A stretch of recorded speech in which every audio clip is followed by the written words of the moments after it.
In May 1999, my brother and I embarked on a voyage down the stretch of coast on the island of New Guinea. Our plan was to construct a sailing vessel, explore the region and capture the voyage on film. Having never used a camera before and relying only on one another, we left our family and entered into a world which would change us forever.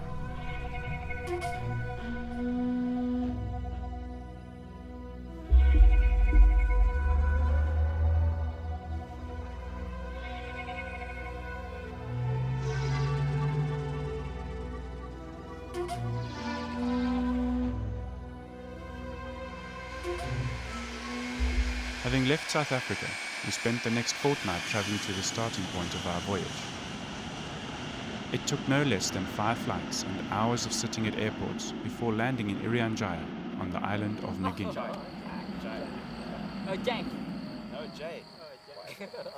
Situated just above Australia, Irian Jaya takes up the western part of New Guinea, and together with Papua New Guinea in the east, they form the second largest island in the world. With only a few items of clothing each, the rest of our gear comprised of camera equipment, solar panels, diving gear, rope and sails. We initially made our way by chartered taxi to the last coastal village accessible by road.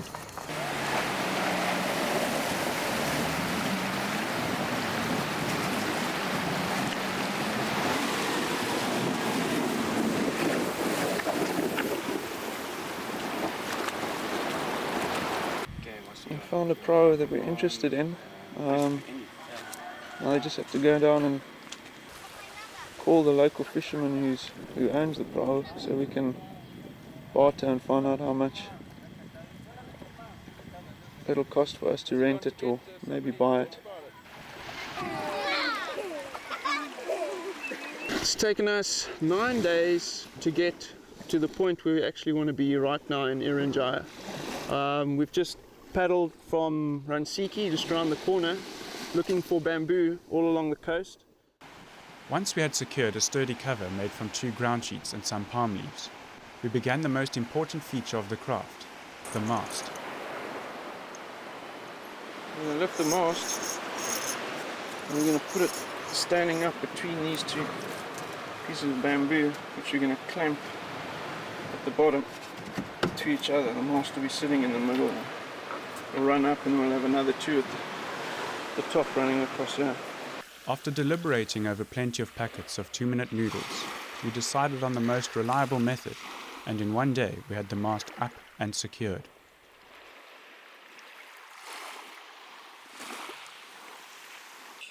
We had planned to use the pulleys to hoist the sails, but also to control the angle of the sails from the steering position at the rear of the craft.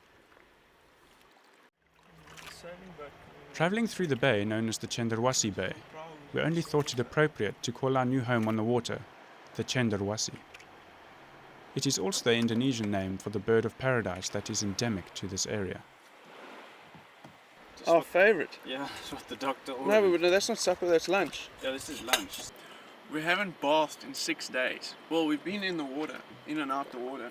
Our clothes are like salty, caked with sweat. My hands and my arms are burnt so badly that they feel like they're on fire. It feels like it's also the malaria tablets though. Yeah, that as well. It says that you'll makes be you sensitive. But you to can feel it's like sun. we're tingling. You got like this yeah, tingling. the funny feelings in the hands when Yeah, you it's jump like in the water. It's even just more tingling, insane. Yeah. Later that evening, we checked our position on the charts and prepared the Cenderawasih to sail early the next morning.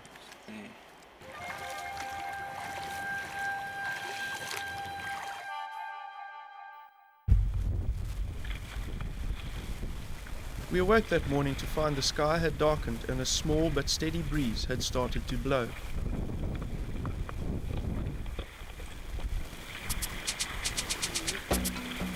After 30 minutes of sailing, the breeze turned up a few notches and began pushing us at an increasing speed further away from the shore and out to open sea. Well, it's got a bit airy out here.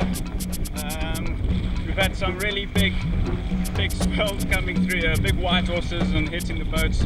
Unfortunately, we didn't catch a lot of it.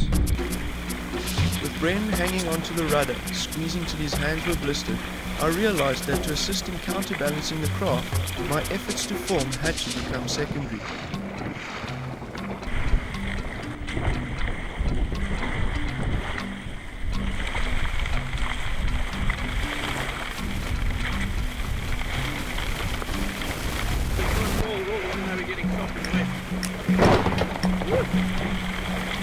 The tropical rain with the ever-darkening skies caused us to lose sight of the island of Rumpelbach. This is what it's all about.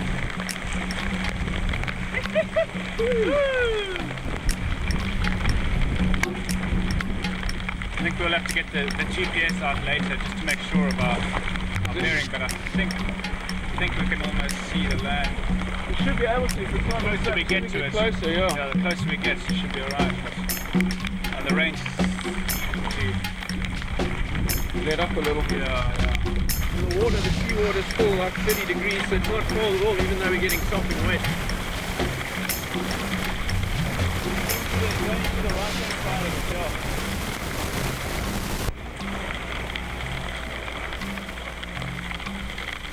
Okay, we're coming on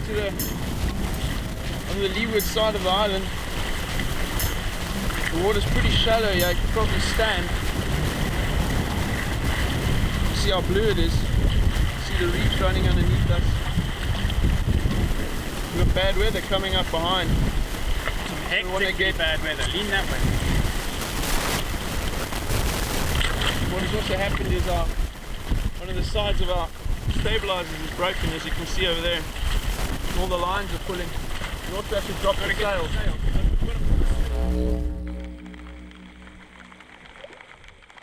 Finally, we reached Rumpelbach. With the Chenderwassie anchored, we retreated to the beach to seek shelter from the now blazing sun.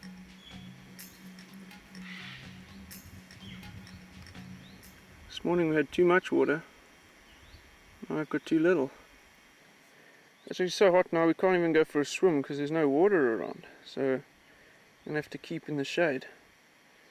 Keep ourselves covered.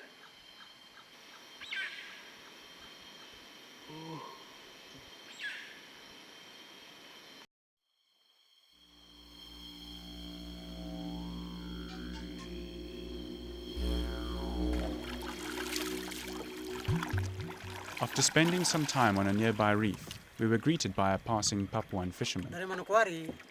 Manokwari, yeah, ke Wasior, yeah. Kenapa tidak lari ke sana, ke kampung? Yeah? Lari ke kampung supaya bisa berlabuh di sana kan. Nama kampung? Iseren. Iseren. Iya, desa Iseren. Jauh. Nah, terada ini dekat. Langkar ini Tanjung ini ke sana. Aha. Berapa jam? Itu tidak sampai jam. Sampai. Okay, not too far. Iya, dekat. Tidak bawa rokok kah? Rokok? Iya. Rokok. I'm giving our visitors some ciggies. Terima kasih. Selamat. Iya.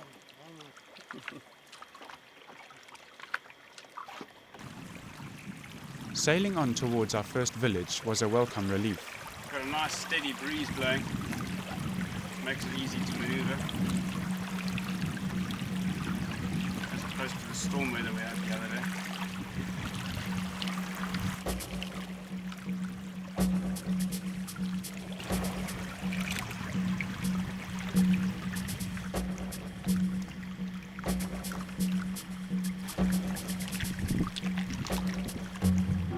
Later, knowing that there was a village just a few kilometers away, we set out to spear some more fish to present as gifts to the villagers when we arrived.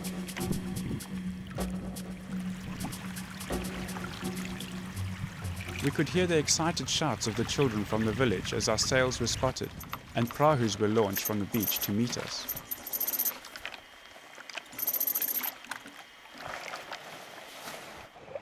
We've just asked if we could come in and join their village. These boats have just come out to join us now out at sea. They seem very friendly and they're guarding us in through the right channels here. Setting foot on the beach was an entry into a large family of close-knit people whose warmth immediately made us feel welcome. The sun set behind the mountains, and the fishermen returned with their daily catch.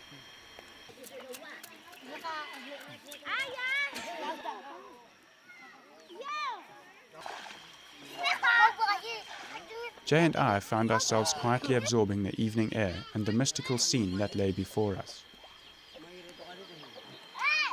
While attempting to explain the reason for our journey to the interested locals, we found the inhibitions of the first world to be fading slowly from our minds. How far is that, eh? 7 k's away. About 7 k's away from Irian. Travelling down along the side of Rampabon. Got some wind, dies off and then comes back. Noticing that there was always a strong wind early in the morning, we made sure to use it before it died down during the day. In the evenings the wind would pick up again as the air cooled, so we usually had 2 periods in which we could make good sailing time. There was a steady breeze that helped us move a good few kilometers, and we decided to head to a secluded bay on the mainland. Entering into the large turquoise bay, we noticed a fishing hut on the beach. Arriving at what we later learnt was a stopover point, we came across 2 large family groups. So we've been moored for the night. I think we're going to stay over here. It's quite protected out of the wind, which is coming from the south. One of the catches caused us to witness another fundamental difference in the world we were used to and the one in which the people of Irian existed. One family had managed to catch 3 turtles.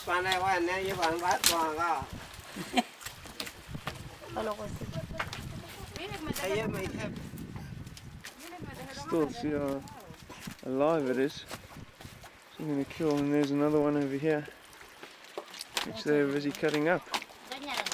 As expected, our first reaction was one of pity for the animals. Understandably to us, it seems cruel and is generally considered an unacceptable practice. However, to these people, it is an everyday normality.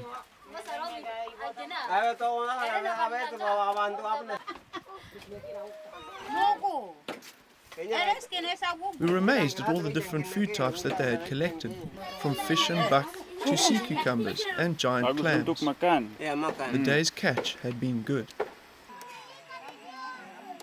After all the fires were lit and the different food types were placed on the flames, we sat down together with the families and enjoyed in the celebration and excitement of the day's successful catch. When you're hungry, this is awesome. The fish is nice and fresh. The chilies are very hot. And there's plenty of food to go around here. They've got lots in the pots. We slept well after an evening of good company and good food. And when we woke up the next morning, the families were gone. There was no litter, no plastic, in fact no sign that people had indeed been here, except for the hut and the spears that were stored away for the next hunt. It was the perfect shopping mall, for it had no detrimental effect on the environment. It was a good example of how man can live within the circle of life. After spending a few days alone, we decided to head off as soon as the next good wind came along. Just come from the distance over there, we had a good wind this morning and it died down just as we were coming past this island, so we came into this bay and we're moored here at the moment. We saw there was a little hut here and maybe we could spend the night. On arriving at this small island, we heard some shouting coming from the other side of the hill. We decided to take a look and were surprised to find that there was a beach with only 3 families living on it. One of the locals was in the process of making parangs, the Indonesian form of pangas. Looks like copper or brass rings. And then they heat this section up over here in the fire till it's red hot. Stick the blade into the block of wood and then bang it so that the blade slides into the wood. And then afterwards shape the wood into a handle like he's doing now. Nearby lay a prau in the process of being hollowed out. There was never any rush to complete things here on the islands, and the locals took turns in chopping away at their new craft. There was much activity on the beach when we arrived. The old man making knives and the others packing their prahus with backpacks, pots and hunting equipment. The dogs were called and placed in the prahus. All were off to hunt pig and buck on the mainland. Although not well looked after by our standards, the dogs here on the islands were considered last with regards to being fed. They usually lived on scraps of food and only ate during a hunting excursion, and only once an animal had been killed. With the help of the dogs' different barking and howling sounds, the hunter is able to tell what type of animal the dogs have spotted, how big that animal is, and also how far away it is. All the necessary equipment was packed, as they would be staying away at another hunting station and would be gone for a few days.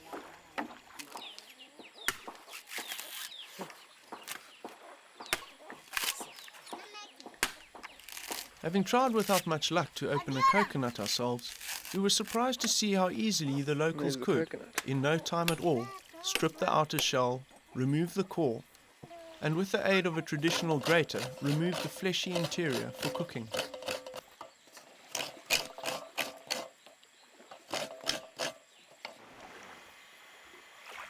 Seeing that it was relatively easy to climb to the top of the island, Ren and I decided to take a look at the area from an elevated position. The families had named the island Palau Bamboo because of all the bamboo that was growing here when they first arrived. Since then, most of the bamboo has been replaced by crops of kaladi and kaspi.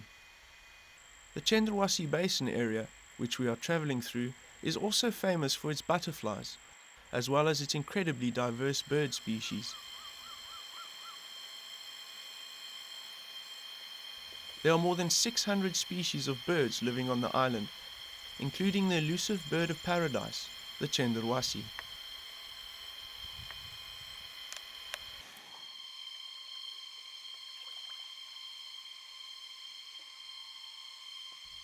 Seeing some fishermen in the distance disappear into the jungle with their prahus, we knew we were approaching another village.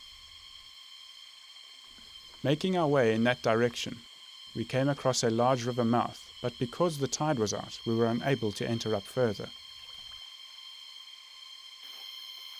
While waiting for the tide to return, we slept under the shade of some trees, had lunch, and for the first time in a long while, we decided to give ourselves a good wash and scrub.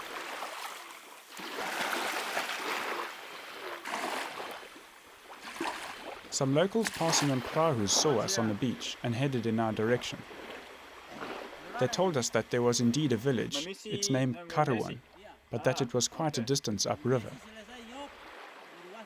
Yeah, bagus.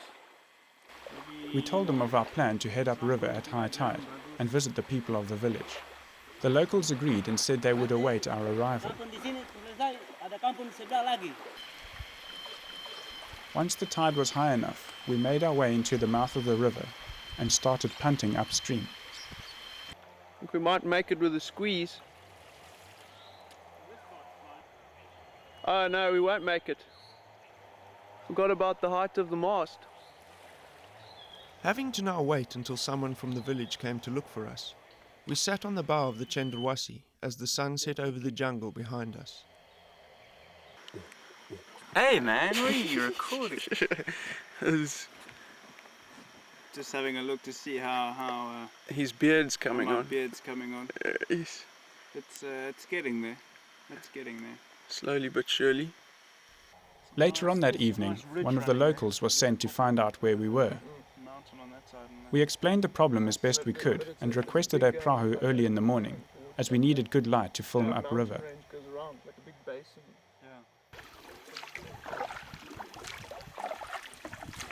He had obviously understood us, for early the next morning, 3 men in a large prahu had come to fetch us. We climbed aboard the prahu and the men paddled us up the river without ever saying a word.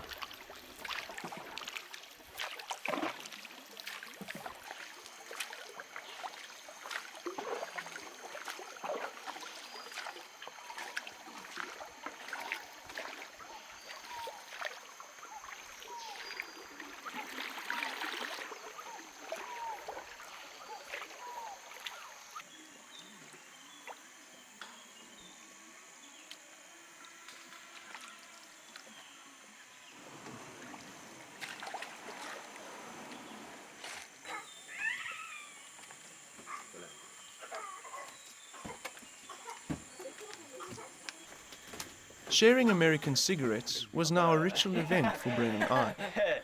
We had started smoking on a regular basis now, and were always happy to share a conversation and a puff of tobacco. This was part of our life now, this enjoyable ritual, the meeting of our different cultures. Sitting in the presence of these people would take me back to the old days. Days when Europeans first set foot on the soil that is now South Africa. Where had we gone wrong? The Papuans have faced similar problems. Their land has been at the mercy of more powerful countries for many years. The Dutch, Germans, British, and now the Indonesians have all taken part in ruling this faraway land and its people. Most of the people have been converted to Christianity when the first Europeans started sailing to these parts. The people on the coast were the first to be indoctrinated into this Western religion. Many that lived deep in the jungles of New Guinea were saved the conversion, and there are still some animistic rituals that take place to this day.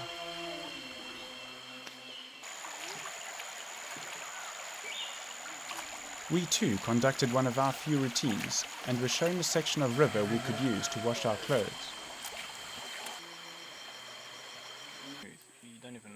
While sitting and relaxing as the church service took place, we met another elder. His name, Florence Yopari. He took a great interest in who we were and what we were up to. He was visiting this village as some of his other sons and daughters lived here in Karawan. We sat in the shade of the hut and spoke for some time.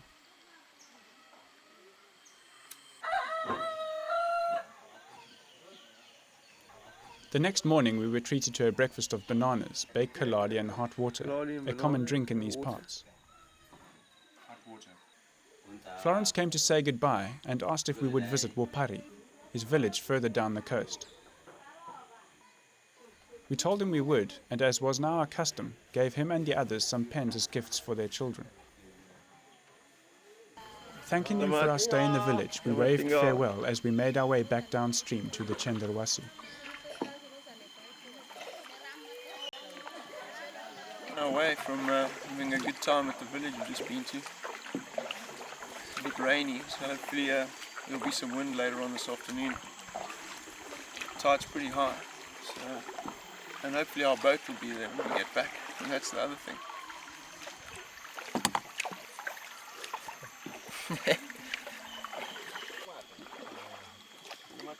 Selamat. Bagus. Ikan? Ikan. Ah, bagus. He just laughs the whole time. Well, there's our home.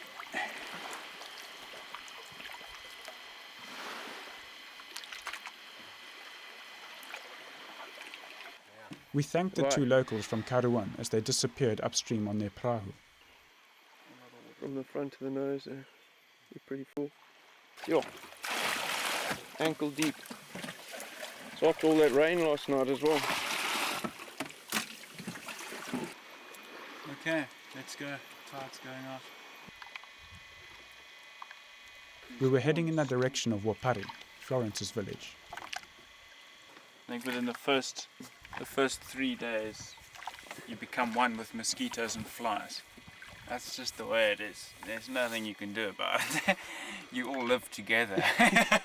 No, they live on you. Yeah, You just you're let not them. alone. Yeah. You're not alone. No matter where you are, you're not alone.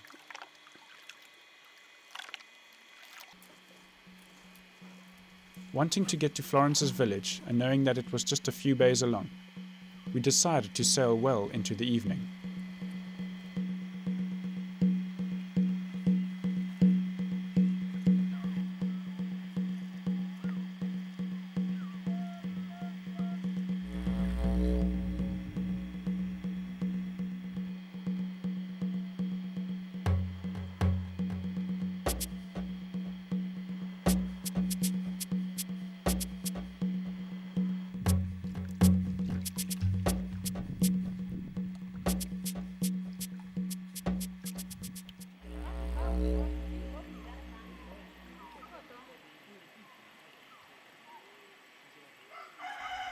The next morning, the mist along the coast lifted to reveal our new surroundings.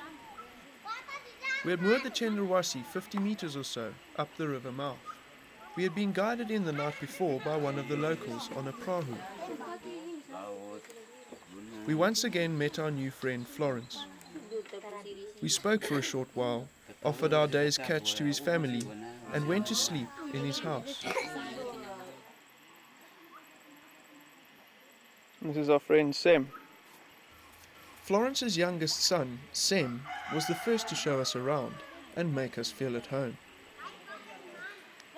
Bagus, eh? Situated at the mouth of a river, the village was picturesque and a hive of activity.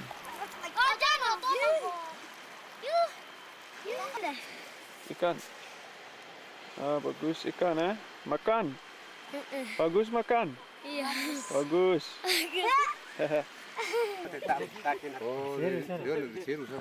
They've just come back from hunting.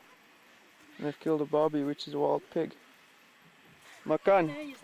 Bagus makan barbie, eh? Makan enak.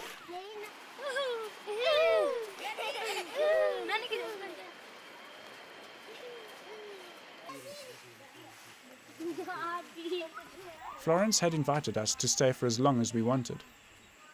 And this is Florence rumah, eh? Yeah. Bagus. Bagus rumah. Accepting his offer, we emptied what we needed out of the Chenderwassi and put our gear inside the hut on the beach. As you can see, it's quite a nice big place we're staying at the moment. Florence had many people sleeping under his roof. There was Florence's 2 wives, his 2 sons, their 2 wives, his grandchildren, Sem, and now us.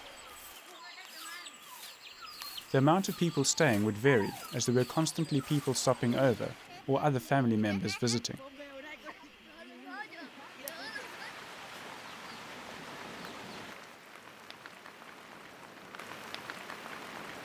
Rainy days were spent in the company of family and friends. Almost all spent the day beneath the sago roof shelters. Everyone kept him or herself entertained. The women with cooking or looking after the younger ones, and the men tending the fire, chopping wood or sitting for hours in deep conversation. Watching Florence stitching a throw net made me wonder at the things that he had seen and learnt. How different were we? Here, with the family living together almost every hour of the day, there was a constant feeling of togetherness and an appreciation of others. The warmth and homeliness was created by all having lived together for so long. In this world, strangers were meant to feel like family, provided for and given a safe place of refuge.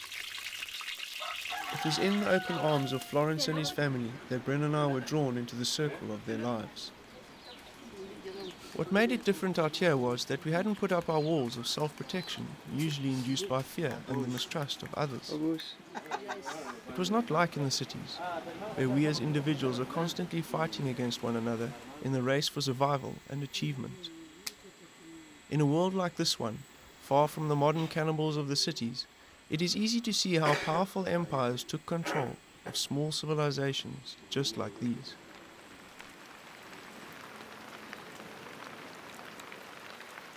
Looking across the hut, I saw Florence's older son, Sem Jakob, wiping himself with a leaf.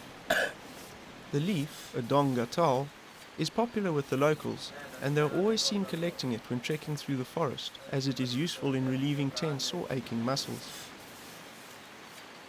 Applying the thistle-like plant can be quite painful, as the leaves are covered in small hair-like spikes that pierce the skin surface.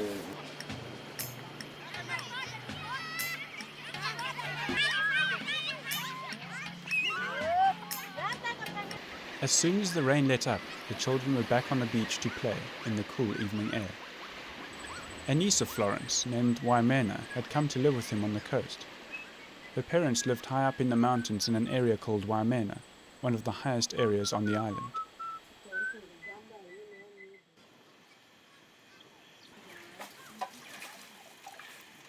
After shooting a buck and hanging it out for a few days so that the meat would tenderize, Sem removed the meat from the bag and placed it on the roof of the hut to dry. Now lying in the sun with flies laying eggs in it, we wondered how our stomachs would react to eating it once the meat had dried. It was not until days later that we were offered some of the dried meat, called dendeng, and were surprised to find that there were no side effects to a few mouthfuls.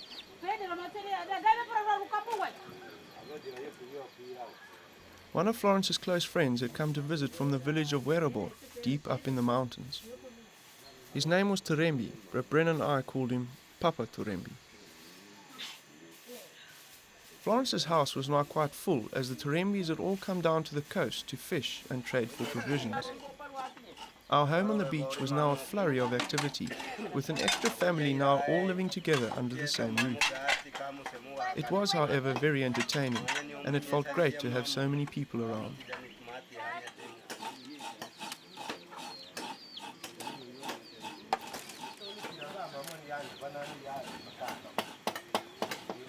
A few weeks earlier, Florence had managed to organize a baby bath from the larger town of Windisi for Rose, his daughter.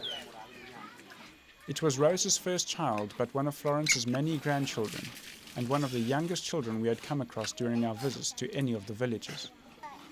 I wondered how immune these smallest of children were to malaria or many of the tropical infections that occur in these parts. Occasionally the means to start a fire would be hampered due to the lack of matches or lighters.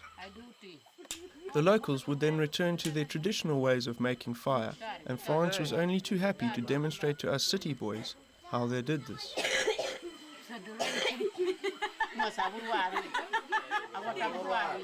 Ah, bagus. The bamboo and the ceramic cause a spark and lights this brown fluffy stuff.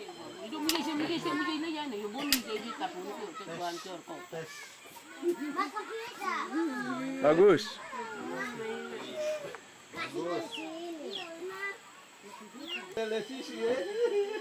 Nibon. Ya. Oh, Nibon. Okay. Ini.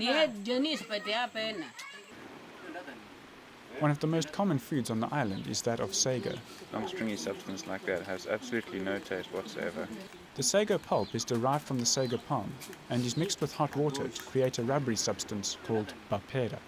And what they do is they steam fish or boil fish or bake it, and then they make a sauce with some chilies. And they put it together. And you roll the sago in the chili sauce with the fish, and you eat it. Without the fish, you wouldn't really taste anything. The sago does have a very strange, supple taste to it. I can't quite make it out.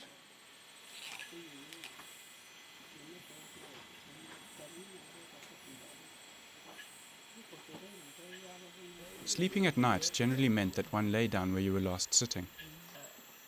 Seeing all these people lying around reminded me of a weekend away in a commune. Fathers and daughters, women and sons all slept together and when cold bundled up to keep warm. It was an unusual sight for us, for we were used to having our own rooms, with parents and children sleeping separately.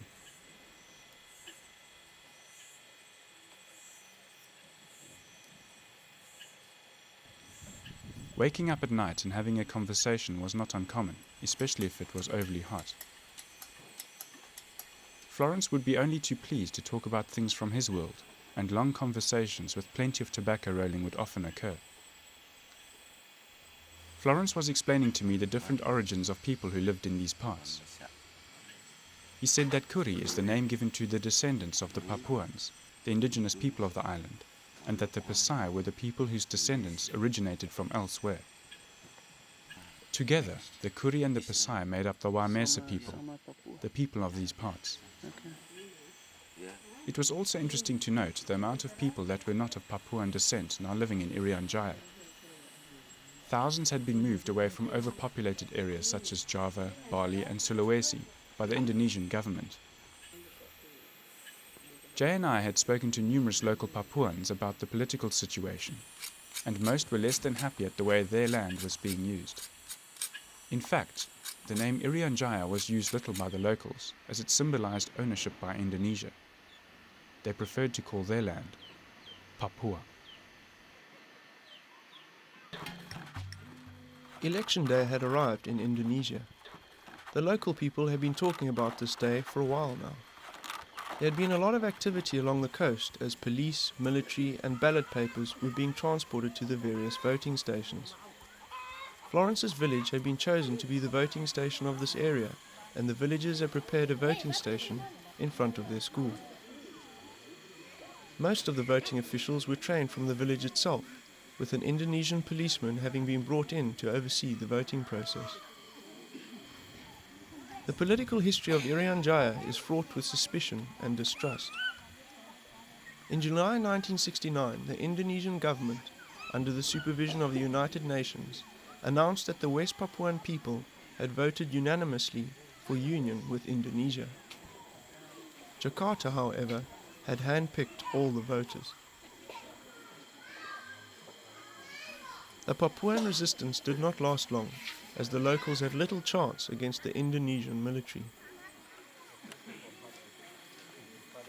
Many factors have angered the local people, among them the taking of their land for logging, mining and other commercial purposes.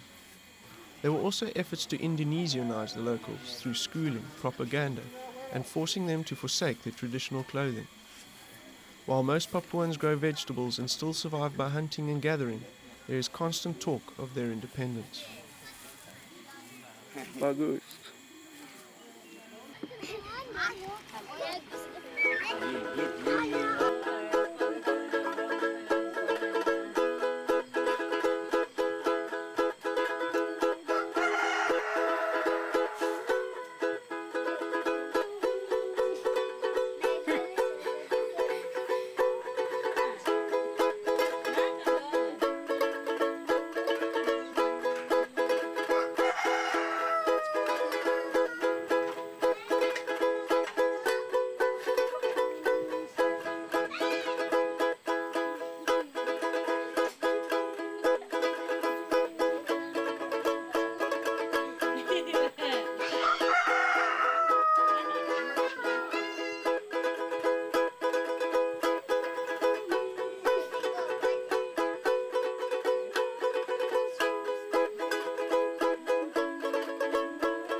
Bagus. Bagus.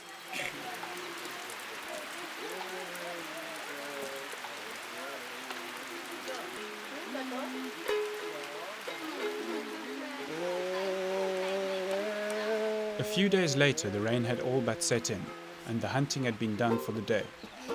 The pots were full of meat, sago was being prepared, and Sem had snared a bird called a mambro deep in the forest. The atmosphere in the hut was joyous. There was no need to worry about food for the next few days.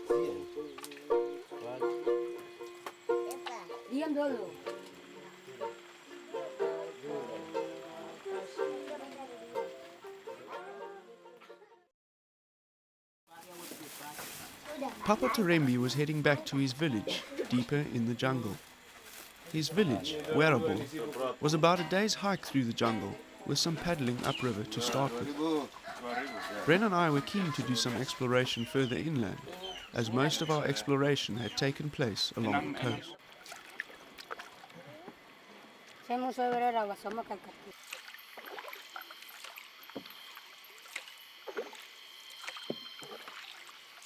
Bren and I sat in amazement looking at all the vegetation as we glided quietly beneath the jungle canopy.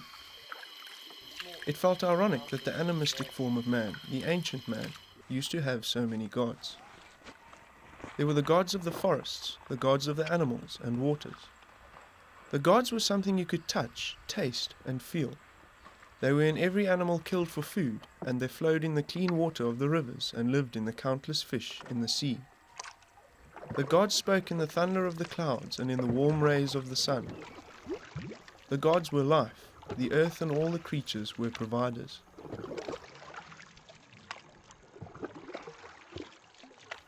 The gods used to provide for man, but now modern man provided for himself by taking what he needed without giving in return.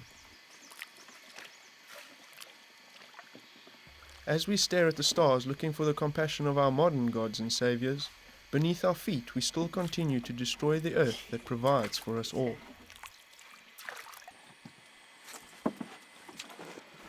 It is in places like these that we, the modern humans, are brought back down to our knees in the awesome presence of life. From here, it feels as though the gods have taken refuge. Are they now hiding from modern man in what is left of Eden?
After another 5 hours of walking through thick mud and marsh, we arrived at Werribor. With its open grass patches and neatly spread out huts, a whole community had been cut out of the dense jungle. We followed Papa Torembi to his house and met his family. After dropping our backpacks and eating some fish and sago, we were shown to an old doctor's surgery where we would spend the night. Torembi had invited us on a tour of his village. All of the huts were neatly spaced, and many were still in the progress of being built. The locals rely heavily on the sago palms of the area for food as well as building materials. The chalky white starch derived from the pulp is either sold or exchanged for fish on the coast, while the leaves, if woven correctly, provide watertight roofing. We stopped at the village school. Just as before, the teachers had all been removed. No teacher. No teacher? Yes. Okay. There are 3 classrooms in all here. All of them are standing empty. Thousands of kilometers away in Jakarta, permits were being signed over to foreign countries for fishing and mining in the area, while the Papuans were left with no education. It had an echo of the old apartheid South Africa. Standing next to the old village church was the new church of Werribor village. It was a large structure that totally took us by surprise.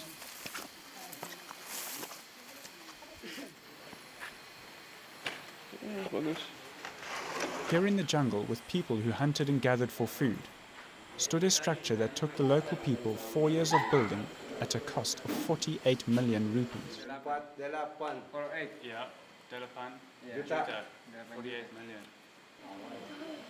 Was the church being built for the glory of the land conquered by the missionaries and their religions, rather than for the villagers themselves?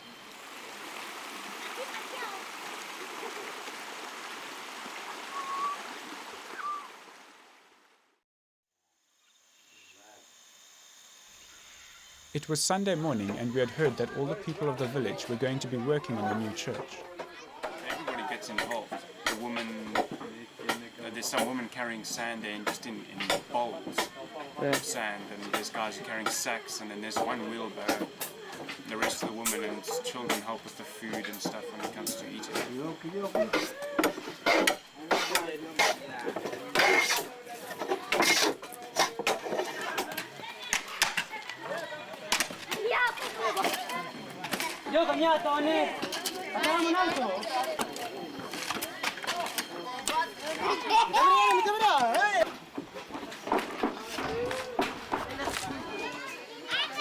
The aim of the day's work would be to fill in the hole that had been dug at the entrance of the church, where the foundations for the steeple had been cast.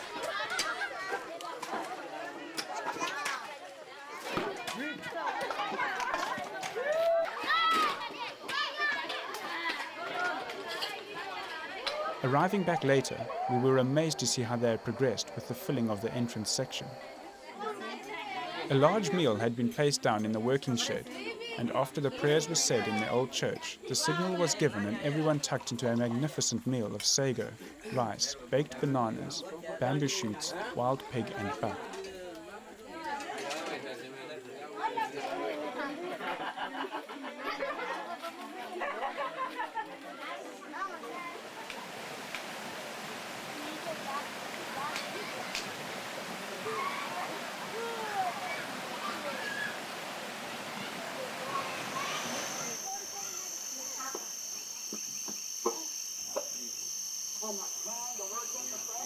The sounds of the distant lands made us realize just how far away we were. It felt as though the modern world outside were a giant, uncontrolled machine. Governments and large global corporations were incorporating sensitive lands and people into the ideology of progress while making a profit. While doing so, sensitive life forms with untapped knowledge, including indigenous minorities, were being crushed and pushed aside to be lost forever.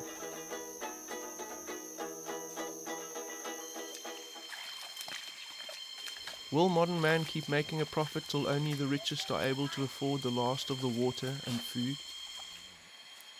The Christian religion speaks of the beast that will walk the earth before the final days.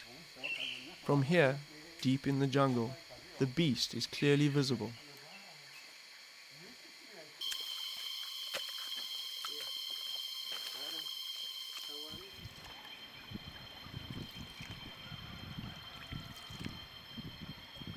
Florence's home in the distance there. There's our boat, high and dry. It's nice to see home again. Yay, bagus. Rusak. Besar. Sem's older brother had been hunting and had found a large buck with the help of the dogs and had managed to shoot it. The family had enough food for a couple of days, and there was enough to dry out and sell at the larger village of Windisi. Waimena had become ill at some point over the past few days. She was now crying and going through the sweats and shivers, the symptoms of malaria.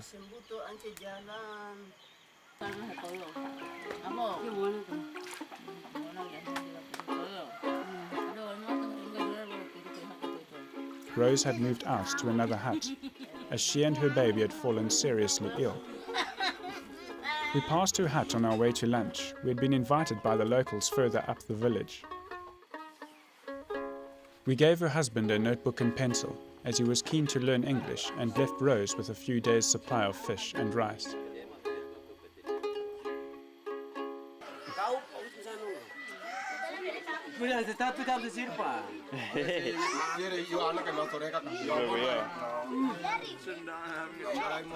Entering into the house, we were invited to sit down and eat with the men of the village, as the women and children were eating in a separate area.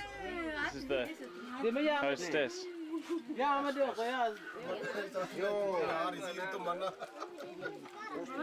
Bowls containing sago, turtle, fish, buck and wild pig were placed in front of us, and with enthusiasm my brother and I sat down to an incredible meal. We ate and spoke as the bowls were being filled by the women and replaced with a new variety of food. Sitting back against the cool woven wall, Jay and I looked around and focused on the many smiling faces. This place, this world had become our new home.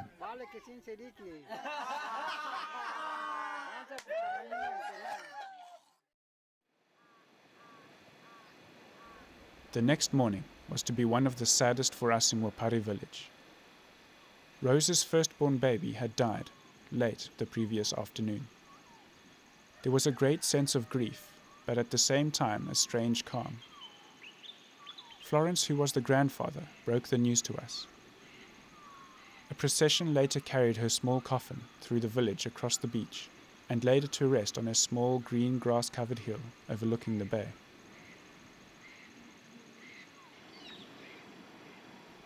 Later on that day, Rose asked if she could see the footage that we had taken of her washing her baby. We played it to both her and her husband in private, and for a short while, technology brought the smiles back to their faces. Bren and I had planned to leave our home on the beach the following day and head back towards the modern cities. It was a tough decision, but time was creeping up on us and we had to make our flights back to Cape Town. We spent the rest of the day in the company of Florence and his family, in a world that provided us with shelter and food. The gods came out in full glory on the morning of our departure, and painted a picture across the sky that could only humble man in its magnificence. Before packing the Chenderwasi, Florence called for us to sit with his family. We sat on the floor of his house, held hands together, and he prayed for our safe return back home. It was one of the saddest and most moving experiences of our lives. Our relationship with Florence and his family had begun with the discovery of a place, but resulted in a discovery deep within the human spirit. Florence and the people we met changed our way of looking at our fellow Africans and the light in which we had come to see them. Our previous misconceptions had been changed by this family, oceans away from our home in Africa. Jay and I would not look at the world through the same eyes again.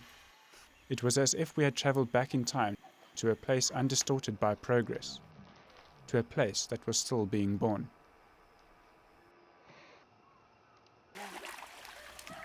We packed the Chenderwasi and prepared her for the sail back up the coast. We were leaving the village we had called home for over 3 weeks. Florence, Sem, and the people of Papua had invited us into their lives. We were exposed to laughter, happiness, and kindness in its purest form, never once having to fear for our safety. We were seen off with waving hands and tears, but not before promising to return, for they would build us our own hut in the village, and we would have to stay an even longer period. We hoisted the sails and set our course back to the cities and the world from which we had come. Sam jumping off the boat. Ta-da! Ciao, Sam. Nah,